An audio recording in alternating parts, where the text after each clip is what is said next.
গণমাধ্যম কিংবা সভা-সমাবেশে কথাবার্তা বলার সময় সংযত হতে মন্ত্রী-প্রতিমন্ত্রীদের বিশেষভাবে নির্দেশ দিয়েছেন প্রধানমন্ত্রী শেখ হাসিনা। তিনি বলেছেন, সংযত ভাষায় কথা বলে মানুষের মন জয় করার চেষ্টা করতে হবে। নানা ইস্যুতে মানুষ সরকারের ওপর ত্যক্ত বিরক্ত, ফলে সরকারের প্রতিনিধি হিসেবে মন্ত্রিসভায় সদস্যদের কথা বলার ক্ষেত্রে আরও নমনীয় হতে হবে। এছাড়া তাদের সামনের দিনগুলোতে নিরাপদে চলাফেরার কথা বলেছেন তিনি। বৈঠক সূত্রে এমন তথ্য মিলেছে।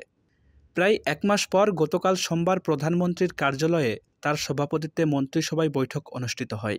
কোটা সংস্কার আন্দোলনের মধ্যে হঠাৎ করে দেশব্যাপী সহিংসতায় ২ শতাধিক মানুষ নিহত হয়েছেন। সরকারের হিসেবে এ সংখ্যা ১৫০।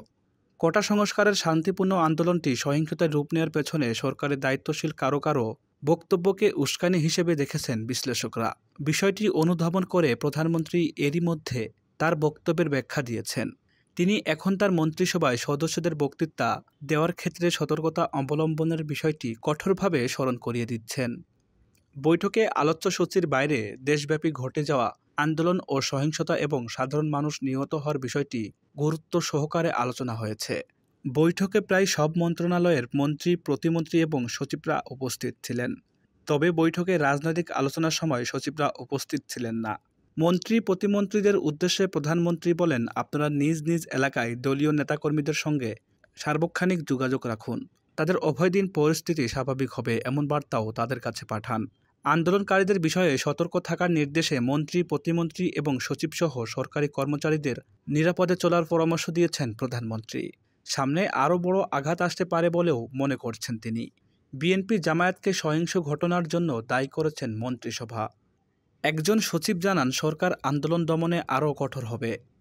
প্রধানমন্ত্রীর বক্তব্যে আমরা এমনটি মনে করছি। তিনি আরও বলেন, হামলা, অগ্নিসংযোগে নিজ নিজ মন্ত্রণালয় ও অধীন প্রতিষ্ঠানের হিসাব প্রস্তুত করতে বলেছেন প্রধানমন্ত্রী। কোটা সংস্কার আন্দোলনের এক পর্যায়ে শিক্ষার্থী বাংলা ব্লকের কর্মসূচি দেয়। এতে পুরো দেশ কার্যত অচল হয়ে পড়ে। পরে সেই কর্মসূচির মধ্যেই ব্যাপকভাবে সহিংসতা ছড়িয়ে পড়ে। এতে সাধারণ শিক্ষার্থীসহ ২ শতাধিক মানুষ নিহত হন। নিহতদের স্মরণে আজ মঙ্গলবার দেশব্যাপী শোক পালনের সিদ্ধান্ত নিয়েছেন সরকার। এছাড়া সারা দেশে মসজিদে মিলাদ মাহফিল ও দোয়া করতে বলা হয়েছে। অন্যান্য ধর্মীয় উপাসনায় বিশেষ প্রার্থনার আয়োজন থাকবে। উল্লেখ্য, গত ১৯ জুলাই দেশব্যাপী কারফিউ জারি ও সেনা মোতায়েন করে সরকার। সে কারফিউ এখনও চলছে। তবে দিন দিন কারফিউ শিথিলের সময়সীমা বাড়ানো হচ্ছে। দেশের পরিস্থিতি স্বাভাবিক হলে কারফিউ প্রত্যাহার করা হবে বলে জানা গেছে।